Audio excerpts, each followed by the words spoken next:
Hello everyone, कैसे हैं आप सब। उम्मीद करता हूँ कि अच्छे होंगे। चलिए हम लोग यहाँ पे पढ़ते हैं बीएससी फिजिक्स सेमेस्टर 1 अभी स्टार्ट किए हुए हैं और हमारा एक यूनिट चल रहा था वेक्टर कैलकुलस यानी कि मैथमेटिकल फिजिक्स हम लोग स्टार्ट किए हुए हैं, जिसका काफ़ी हद तक हम लोगों ने अध्ययन कर लिया है। चलिए अब हम लोग एक नया टॉपिक स्टार्ट करते हैं आज, जिसका नाम है डेल ऑपरेटर। हम लोग एक नया टॉपिक स्टार्ट करेंगे जिसका नाम है डेल ऑपरेटर।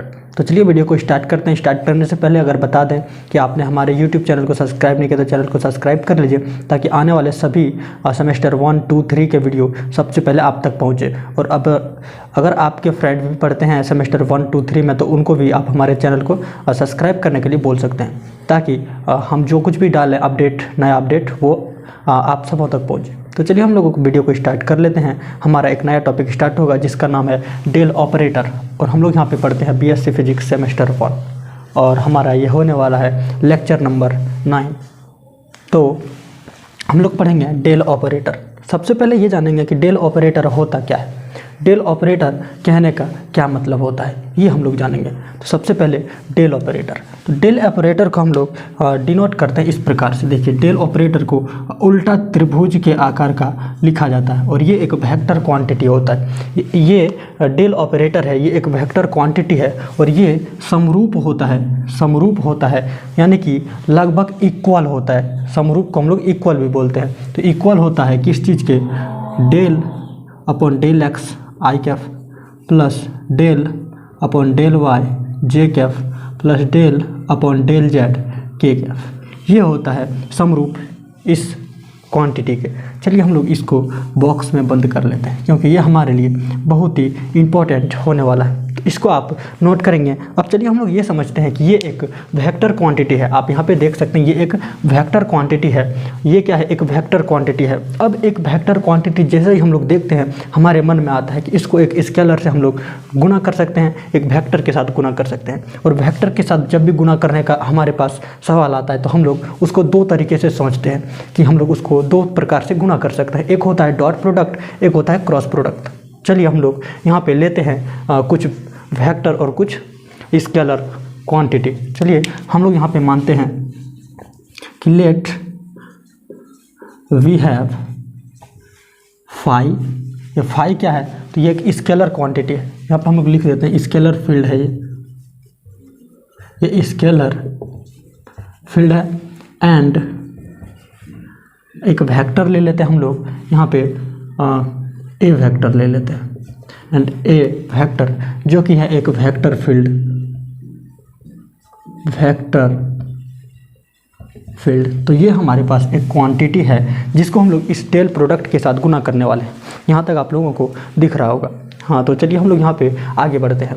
ये हमारे पास एक डेल ऑपरेटर है जो कि वेक्टर क्वांटिटी है। ये क्या है, एक वेक्टर क्वांटिटी। हम लोग एक स्केलर के साथ भी गुना करेंगे और एक वेक्टर के साथ भी गुना करेंगे। हम लोग जिस स्केलर के साथ गुना करेंगे वो है फाई, और जिस वेक्टर के साथ गुना करेंगे वो है ए वेक्टर। तो यहाँ तक समझ गए। अभी आगे बढ़ते हैं। हम लोग इसको गुना करते हैं एक स्केलर के साथ। तो जब हम लोग एक स्केलर के साथ गुना करते हैं तो ये सिंपल गुना हो जाता है।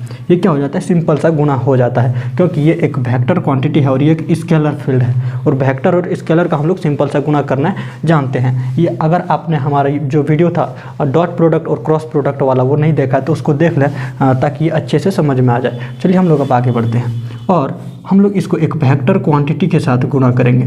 वेक्टर क्वांटिटी जो कि ए वेक्टर है। अभी जैसे ही हम लोग वेक्टर के साथ गुना करने के बारे में बोलते हैं, तो हमें दो चीज़ों का ख्याल रखना होता है कि हम एक वेक्टर के साथ एक डॉट प्रोडक्ट भी करते हैं। तो हम लोग इसको एक डॉट प्रोडक्ट भी करेंगे और एक क्रॉस प्रोडक्ट भी करेंगे। डॉट प्रोडक्ट और क्रॉस प्रोडक्ट भी करेंगे, ये वेक्टर के साथ होता है। अभी ये तो समझ में आ गया। अब यहाँ पे देखेंगे, जैसे हम एक वेक्टर का स्केलर फील्ड के साथ गुना करते हैं, तो ये जो रिजल्टेंट जो भी आएगा वो कैसा क्वांटिटी होगा, वो अभी आप कमेंट करेंगे कि कैसा क्वांटिटी होगा वो। तो वो क्वांटिटी हो जाएगा एक वेक्टर क्वांटिटी, क्योंकि इसके पास डायरेक्शन है, इसके पास डायरेक्शन नहीं है। जब हम लोग गुना करते हैं दोनों का मैग्नीट्यूड गुना हो जाता है। जैसा कि हमने देखा था कि अगर हमारे पास एफ वेक्टर है, इसको 2 से गुना करेंगे तो ये वेक्टर ही रहेगा, ये स्केलर नहीं बन जाएगा, ये वेक्टर ही रहेगा। चलिए यहाँ तक समझ में आया। अभी आगे बढ़ते हैं हम लोग। जैसे ही हम लोग इसको डॉट करते हैं तो यहाँ पे कुछ ना कुछ इसका नाम यहाँ पे रखा जाता है। तो डॉट किए हैं इसको हम लोग डाइवर्जेंट बोलते हैं, इसको बोलते हैं डाइवर्जेंट। उसके बाद क्रॉस किए हैं तो इसको हम लोग बोलते हैं कर्ल। कर्ल तो याद रखने का ये ट्रिक है कि क्रॉस किया है तो कर्ल बोलेंगे और डॉट किया है तो डाइवर्जेंट बोलेंगे, और जो बचा इसको हम लोग ग्रेडियंट बोलते हैं, इसको हम लोग ग्रेडियंट बोलते हैं। चलिए हम लोग अब पूरा नाम लिखते हैं। इसे हम लोग बोलते हैं gradient of a scalar field, of a scalar field. इसको बोलते हैं हम लोग divergent of a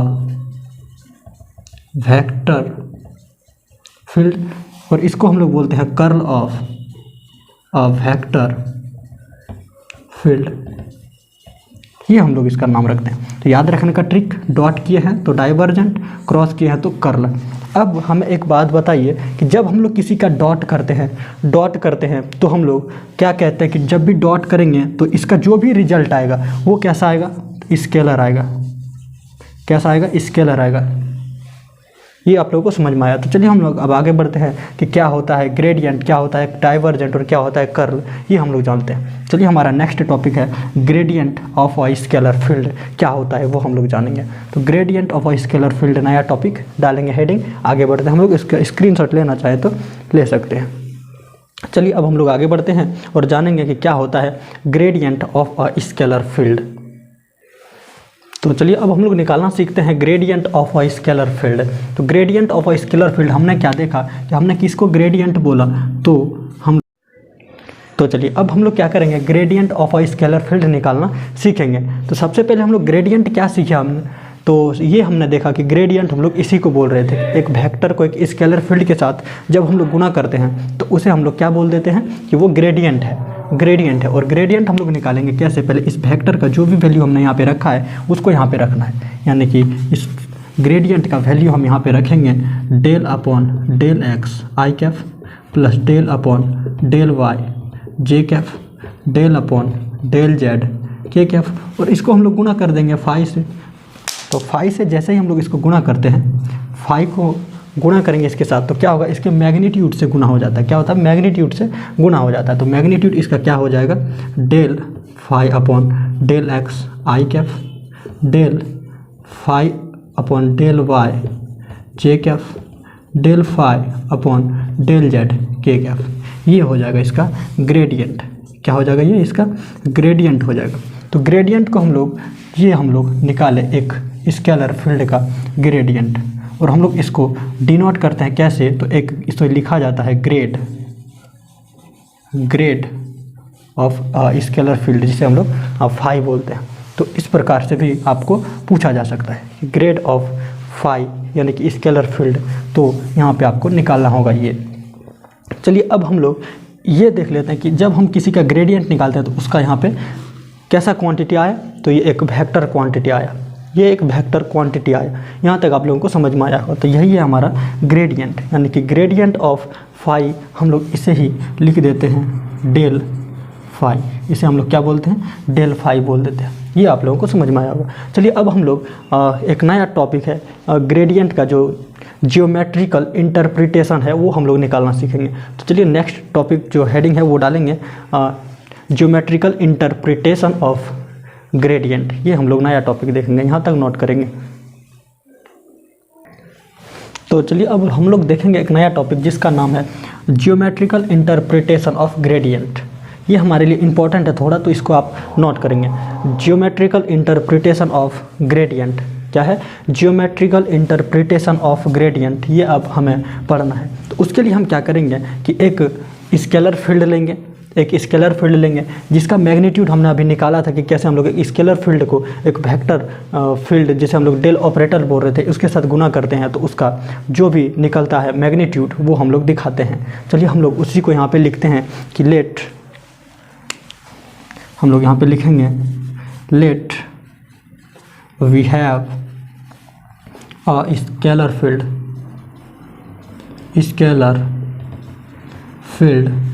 phi whose magnitude given by del phi is equal to del phi del x i cap del phi del y j cap del phi del z k cap. इससे हम लोग इसको लिखेंगे। चलिए इसको note करेंगे, आगे हम लोग बढ़ेंगे तब। हम लोग बढ़ते हैं। हमने क्या लिखा कि let we have a scalar field phi whose magnitude given by. तो यहाँ पे मैग्नीट्यूड से अच्छा रहेगा कि हम लोग यहाँ पे लिख देते हैं ग्रेडियंट। यहाँ पे क्या लिखेंगे gradient whose gradient given by ये। तो हमने अभी इससे पहले भी देखा कि इसका ग्रेडियंट हम लोग कैसे निकालते हैं, इसी प्रकार से निकालते हैं। अब हम लोग क्या करेंगे, ये जो है एक वेक्टर क्वांटिटी है, इसका ग्रेडियंट जब भी हम लोग निकालते हैं ग्रेडियंट यानी कि ग्रेड फाई, ये क्या है तो ये एक वेक्टर क्वांटिटी है। अगर ये एक वेक्टर क्वांटिटी है तो इसको हम लोग एक वेक्टर के साथ गुणा कर सकते हैं यानी कि डॉट कर सकते हैं। तो वही हम लोग यहाँ पे करने वाले हैं। तो अब हम लोग यहाँ पे क्या लिखेंगे, लेट अस कंसीडर, हम लोग यहाँ पे क्या लिखेंगे कि लेट अस कंसीडर, तो नोट करते जाएंगे साथ में, लेट अस कंसीडर कि हमारे पास हम लोग एक लेंथ मैग्नीट्यूड ले लेते हैं, length magnitude. Let us consider कि डेल फाई को हम लोग गुणा करेंगे, डेल फाई इज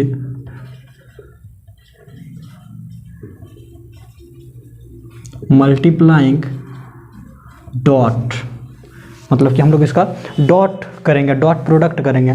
हम लोग क्या करेंगे, इसका डॉट प्रोडक्ट करेंगे कि let us consider del phi is multiplying dot, dot product हम लोग करेंगे, डॉट प्रोडक्ट किसके साथ, तो एक length element, multiplying dot with a length element dl vector. अब क्या करेंगे हम लोग, ये जो हमारा ग्रेडियंट निकला है इस ग्रेडियंट को हम लोग डीएल वेक्टर से गुणा करेंगे। वो भी कैसा गुणा करेंगे, तो डॉट प्रोडक्ट हम लोग करेंगे। यहाँ पे साफ साफ हमने लिख दिया कि हम लोग यहाँ पे डॉट प्रोडक्ट करने वाले हैं। तो क्या करेंगे, सबसे पहले हम लोग यहाँ पे लिखेंगे डेल फाई, और इसका हम लोग डॉट किसके साथ करने वाले हैं, तो डीएल वेक्टर के साथ, डीएल वेक्टर के साथ। तो अब बताइए कि क्या होगा इसका आंसर। चलिए इसको अब करेंगे, इसका डॉट प्रोडक्ट को क्या होगा आंसर। हमने डॉट प्रोडक्ट निकालना सीखा है कि हम लोग डॉट प्रोडक्ट कैसे निकालते हैं। जब भी मान लेते हैं कि हमारे पास दो वेक्टर है, ए वेक्टर और बी वेक्टर, इसका डॉट निकालते हैं हम लोग, ए का मैग्नीट्यूड बी का मैग्नीट्यूड और कॉस थीटा। तो यहाँ पे भी हम लोग सेम उसी प्रकार से लिखने वाले हैं कि magnitude of del phi into magnitude of, हम लोग यहाँ पे डीएल वेक्टर लिखेंगे और यहाँ पे कॉस थीटा। तो यहाँ पे थीटा का वैल्यू क्या होगा, यानी कि थीटा क्या है यहाँ पे, तो हम लोग यहाँ पे लिख देंगे where theta B an angle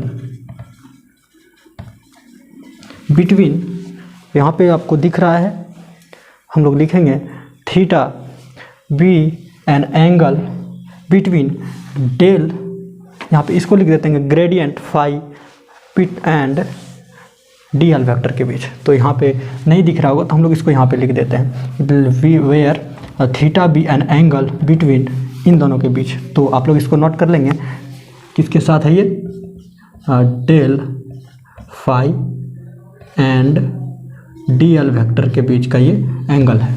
इसको आप नोट करेंगे। यानी कि हम लोग अब समझते हैं कि क्या हमने यहाँ पे लिखा है। हमने यहाँ पे लिखा ये है कि हमारे पास डीएल ये जो है डेल प्रोडक्ट, ये तो एक वेक्टर क्वांटिटी है और इसके साथ जब हम लोग इसका ग्रेडियंट निकालते हैं तो वो एक स्केलर निकलता है। यानी कि इस ग्रेडियंट को हम लोग निकालते हैं किसके साथ, एक स्केलर क्वांटिटी के साथ। और स्केलर क्वांटिटी के साथ जब भी हम लोग एक वेक्टर का गुणा करते हैं तो जो भी रिजल्ट आता है वो क्या होता है, तो एक वेक्टर होता है। एक वेक्टर के साथ हम लोग डॉट प्रोडक्ट करते हैं। डॉट प्रोडक्ट जब करते हैं तो हम लोग दोनों वेक्टर का मैग्नीट्यूड और उसके बीच जो भी थीटा होता है उसका कोसाइन हम लोग यहाँ पे यूज करते हैं। क्या करते हैं, कोसाइन यूज करते हैं। तो यानी कि कहने का मतलब यह है, ये जो थीटा है हम लोग इसको बंद कर लेते हैं पहले। ये जो हमने निकाला यहाँ पे थीटा का वैल्यू क्या है, हमने यहाँ पे लिखा है थीटा का वैल्यू है डेल फाई और डी एल वेक्टर के बीच का एंगल है। यानी कि मान लेते हैं कि हमारे पास एक वेक्टर ये है और एक वेक्टर ये है, ये डी एल वेक्टर है और ये जो वेक्टर है ये डेल फाई है। इसके मध्य ये जो थीटा होगा इसको हमने लिया है। और अब बताइए कि इसका जब हम लोग करेंगे डॉट प्रोडक्ट तो इसका मैक्सिमम वैल्यू कब होगा, जब इन दोनों के मध्य का थीटा 0 हो जाए। क्योंकि जब हम लोग cos 0 डिग्री का वैल्यू यूज करेंगे तो वो 1 होगा, और जैसे ही वो 1 हो जाता है ये इन दोनों को हम लोग सिर्फ गुना कर लेंगे तो इसका और मैक्सिमम वैल्यू हो जाएगा। वही हम लोग चलिए अब लिखने वाले हैं। इसको अब इरेज करते हैं, तो चलिए इसको नोट कर लेंगे। तो चलिए अब हम लोग क्या करते हैं, वहाँ पे जब हमने लिखा कि थीटा क्या था, बी एन एंगल बिटवीन और किनके बीच था, तो ये del phi and d l vector के मध्य का एंगल हम लोग थीटा ले रहे थे। अब इन दोनों का वैल्यू मैक्सिमम कब होगा, जब इन दोनों के मध्य जो भी एंगल है वो 0 डिग्री होगा। तो हम लोग दोनों को गुना कर देंगे तो इसका वैल्यू मैक्सिमम हो जाएगा। ये आप लोग समझ रहे हैं। चलिए अब हम लोग क्या करते हैं कि डी एल वेक्टर हम लोग क्या करते हैं, इफ़ हम लोग यहाँ पे लिखेंगे इफ़ वी फिक्स्ड, क्या करते हैं, fixed the value the magnitude of d l vector. यानी कि डी एल वेक्टर का जो मैग्नीट्यूड होता है, डी एल वेक्टर का जो मैग्नीट्यूड होता है वो अगर हम लोग फिक्स मान लेते हैं कि अगर 2 मीटर है, यानी कि फिक्स मान लेते हैं, तो यहाँ पे हम लोग क्या करेंगे, इसका मैग्नीट्यूड हम लोग फिक्स अगर करते हैं तो क्या हो जाएगा, तब हम लोग निकाल सकते हैं कि दोनों वेक्टर के मध्य, यानी कि इस वेक्टर का मैग्नीट्यूड दोनों का पता रहेगा तभी तो हम लोग कुछ निकाल पाएंगे। तो ये हम लोग अब करने वाले हैं कि इसका वैल्यू हम लोग अगर फिक्स लेते हैं तब इसका जो होगा मैक्सिमम वैल्यू कहाँ पे होगा वो हम लोग चलिए यहाँ पे लिखने वाले हैं। तो चलिए अभी हमने जो कुछ भी बोला वो यहाँ पे हमने लिख दिया है। देखिए यहाँ पे एक बार क्या लिखे हैं हम कि if we fix the magnitude of d l vector, यानी कि हम लोग डी एल वेक्टर का जो मैग्नीट्यूड है वो अगर फिक्स करते हैं, इसका लेंथ जो है वो फिक्स करते हैं, एंड सच वेरियस डायरेक्शन, यानी कि एक डायरेक्शन होगा इसका उधर हम लोग फिक्स करते हैं, तो क्या होता है, मैक्सिमम चेंज इन रे, क्या लिखे हम लोग, तो मैक्सिमम चेंज इन फाई क्या होगा, मैक्सिमम चेंज इन फाई, यानी कि ये जो फाई है, फाई में maximum change when theta 0 degree होगा। यानी कि मैक्सिमम फाई का वैल्यू कब हो जाएगा, जब थीटा का वैल्यू 0 होगा। तो ये हमने अभी बताया भी, वो हमने यहाँ पे सिर्फ लिख दिया है। उसके बाद हमने यहाँ पे क्या लिखा है कि that is for a fixed distance D l vector.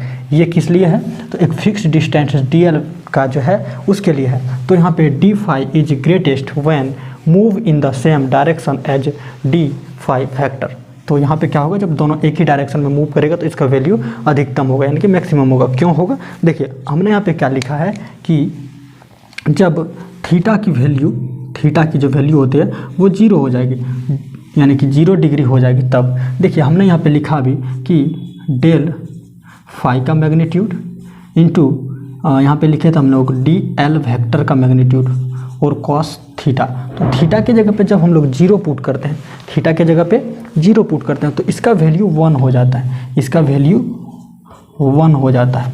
जैसे ही 1 पुट करते हैं इन दोनों को हम लोग गुना करके इसका वैल्यू निकाल लेंगे। तो बस यही हमने लिखा है। अब हम लोग चलिए आगे इसको हम लोग कुछ आगे बढ़ाते हैं और देखते हैं कि इसके बाद हम लोग क्या लिखेंगे। तो चलिए अब हम लोग एक छोटा सा डेफिनेशन लिखेंगे जो कि इसका होगा, ग्रेडियंट का ही डेफिनेशन होगा। आप चलिए लिखेंगे हम लोग एक छोटा सा डेफिनेशन, क्या लिखेंगे, तो in other words we can say that the gradient of a scalar function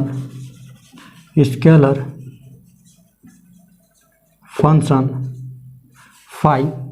तो हम लोग क्या लिख रहे हैं कि दूसरे शब्दों में हम ये कह सकते हैं कि एक स्केलर फंक्शन का जो ग्रेडियंट है, यानी कि यहाँ तक हम लोग लिख रहे हैं कि ग्रेडियंट का जो होगा वो क्या हो रहा था, तो वो एक वेक्टर हो रहा था। तो हम लोग यहाँ पे क्या लिख सकते हैं, in other words we can say that the gradient of a scalar function phi is a vector is a vector whose magnitude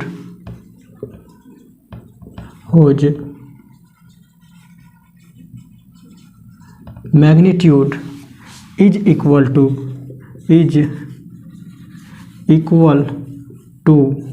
the rate of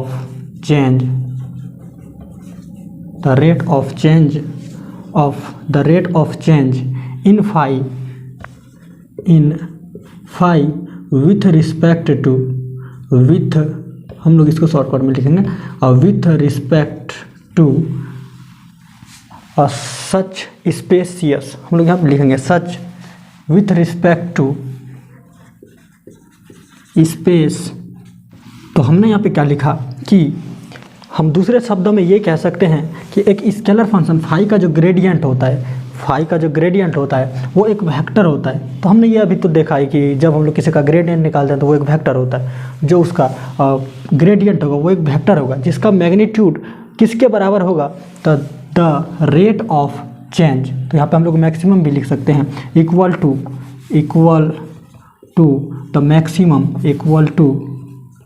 the maximum rate of change in phi क्या है, तो scalar function है, in phi with respect to space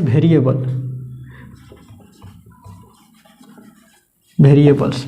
तो हमने यहाँ पे बस वही लिखा जो हमने थोड़ी देर पहले पढ़ा, यानी कि हमने क्या पढ़ा कि डेल फाई जो होगा ये एक वेक्टर क्वांटिटी होगा कि नहीं, ये एक वेक्टर क्वांटिटी होगा। उसके बाद हमने क्या लिखा, इसका जो होगा मैग्नीट्यूड वो किसके बराबर होगा, तो वो मैग्नीट्यूड बराबर होगा equal to the maximum rate of change in phi, यानी कि हम लोग del phi upon del x i cap बोल रहे थे, del phi upon del y j cap बोल रहे थे, del phi upon del z k cap बोल रहे थे। तो हमने यहाँ पे यही लिखा है कि equal to the maximum rate of change in phi with respect to space variables. तो स्पेस वेरिएबल्स तो यही है x y z. Space variables कैसे हुआ, देखिए हम लोग यहाँ पे इसको एक स्पेस वेरिएबल क्यों इस पर लिखे ये हम जानते हैं। ये होता है एक्स, ये होता है वाई, ये होता है जेड। यहाँ पे मान लेते हैं कि कोई पॉइंट है, यहाँ पे कोई पॉइंट है स्पेस में, तो इसके लिए हम वेरिएबल जो भी लेंगे वो क्या लेंगे, एक्स के डायरेक्शन में, वाई के डायरेक्शन में और जेड के डायरेक्शन में। इसलिए हमने स्पेस जो इसका स्पेस वेरीफाई यानी कि वेरिएबल्स यूज किए हैं, स्पेस वेरीफाई करने के लिए स्पेस वेरिएबल्स यूज किए हैं, वो एक्स वाई जेड इसीलिए यूज किए हैं क्योंकि यहाँ पे एक्स वाई जेड डायरेक्शन में हम लोग यूज करते हैं। बस इतना ही हमने लिखा है। चलिए अब हम लोग एक नया चीज़ देख लेते हैं, क्या प्रॉपर्टी ऑफ ग्रेडियंट, यानी कि ग्रेडियंट का क्या क्या प्रॉपर्टी होता है वो हम लोग लिखेंगे। चलिए नेक्स्ट टॉपिक देखते हैं, प्रॉपर्टी ऑफ ग्रेडियंट। यहाँ तक आप लोगों को समझ में आया होगा। तो यहाँ तक लिखने के बाद उसमें एक छोटा सा मतलब कि डेफिनेशन जैसे लिखे उसके नीचे छोटा सा आप एक टर्म लिख देंगे कि del phi is equal to क्या था, तो हम डेल फाई नहीं, हम लोग क्या लिख रहे थे, डेल फाई का जो हम लोग डॉट कर रहे थे डी एल वेक्टर के साथ, उसको हमने लिखा था कि डेल फाई का मैग्नीट्यूड और डी एल वेक्टर का मैग्नीट्यूड और कॉस थीटा। तो यहाँ पे थोड़ा सा आप लिख लेंगे फॉर मैक्सिमम वैल्यू, यानी कि मैक्सिमम वैल्यू के लिए हमें क्या करना होगा कि थीटा इज इक्वल टू 0। यहाँ पे क्या लेना होगा, थीटा को 0 लेना होगा मैक्सिमम वैल्यू के लिए। तो क्यों लेना होगा 0 इसको, क्योंकि जैसे हम लोग 0 लेंगे तो यहाँ पे क्या हो जाएगा, कॉस थीटा, यानी कि कॉस थीटा का वैल्यू जैसे ही 0 लेंगे तो कॉस 0 डिग्री का वैल्यू क्या हो जाता है 1, और ये 1 हम लोग यहाँ पे रखेंगे तो इसका वैल्यू मैक्सिमम होगा। तो यही हम लोग लिखेंगे। चलिए अब हमारा जो नेक्स्ट टॉपिक है कि प्रॉपर्टी ऑफ ग्रेडियंट, ये हम लोग लिखेंगे। तो हेडिंग डालेंगे प्रॉपर्टी ऑफ ग्रेडियंट। क्या हेडिंग डालेंगे, प्रॉपर्टी ऑफ ग्रेडियंट। तो चलिए हम लोग निकालते हैं ग्रेडियंट। तो पहला हम लोग यहाँ पे देखेंगे, ये हम लोग ग्रेडियंट ऐसा ही लिखते हैं, ग्रेडियंट ऑफ φ1 प्लस φ2। ये क्या हो जाएगा, हम लोग इसको निकालते हैं। देखिए ग्रेडियंट ऑफ φ1 प्लस φ2, तो ग्रेडियंट करने का क्या मतलब होता है, ग्रेडियंट हम लोग जब निकालते हैं इसका मतलब सिंपल डिफ्रेंशिएशन करते हैं हम लोग। तो सिंपल डिफ्रेंशिएशन अगर हम लोगों को दे दिया जाए कि हम लोग निकालिए डी एक्स प्लस वाई का, तो हम लोग क्या करेंगे, हम लोग इसको क्या करेंगे, अलग अलग पहले करेंगे, सेपरेट करेंगे। क्या करेंगे, इसको सेपरेट करेंगे। तो ठीक उसी प्रकार यहाँ पे भी वही करेंगे। क्या हो जाएगा, gradient of phi 1 plus gradient of phi 2, ये हमारा हो जाएगा पहला प्रॉपर्टी। और दूसरा हम लोग लिखेंगे कि ग्रेडियंट ऑफ फाई 1 इंटू, यहाँ पे इंटू में है, इंटू फाई 2। तो जब हम लोगों को पता है कि ये एक सिंपल डिफरेंशिएशन है तो यहाँ पे हम लोग क्या लगा देंगे, तो u इंटू वी वाला फार्मूला आपने पढ़ा होगा। क्या u इंटू वी वाला फार्मूला होता है कि पहले u को रखना है, v को डिफ्रेंशिएट करना है। यानी कि हम लोग u को रखेंगे, v को डिफ्रेंशिएट करेंगे। तो यहाँ पे डिफ्रेंशिएट हम लोग कैसे लिखते हैं, तो grad q1 into grad of q phi है, ये q नहीं है सॉरी, फाई 1 और ग्रेड फाई 2 प्लस हम लोग यहाँ पे लिखते हैं कि u को रखना है अब की बार, यानी कि फाई 2 को रखना है। उसके बाद डिफ्रेंशिएट कर देना है, यानी कि ग्रेडियंट लिख देना है फाई 1 का। बस यही सिंपल सब था, ये हमने देखा। अब चलिए हम लोग निकालेंगे, हमने ग्रेडियंट देखा तो अब हमारा जो आता है डाइवर्जेंस। तो चलिए हम लोग डाइवर्जेंस की बात कर लेते हैं, ये आप लोगों को नोट कर लेनी है। तो अब जो हमारा नेक्स्ट टॉपिक आता है वो है डाइवर्जेंट। डाइवर्जेंट हम लोग ये देखेंगे नेक्स्ट क्लास में। अभी तक जो कुछ भी बताया वो आप लोगों को समझ में आया होगा। तो चलिए हम लोग अब नेक्स्ट क्लास में देखेंगे डाइवर्जेंट क्या होता है, डाइवर्जेंट क्या होता है नेक्स्ट क्लास में देखेंगे। आज के लिए बस इतना ही, मिलते हैं नेक्स्ट वीडियो में, तब तक के लिए आप इसको नोट करेंगे। तो थैंक्स फॉर वॉचिंग, मिलते हैं नेक्स्ट वीडियो में।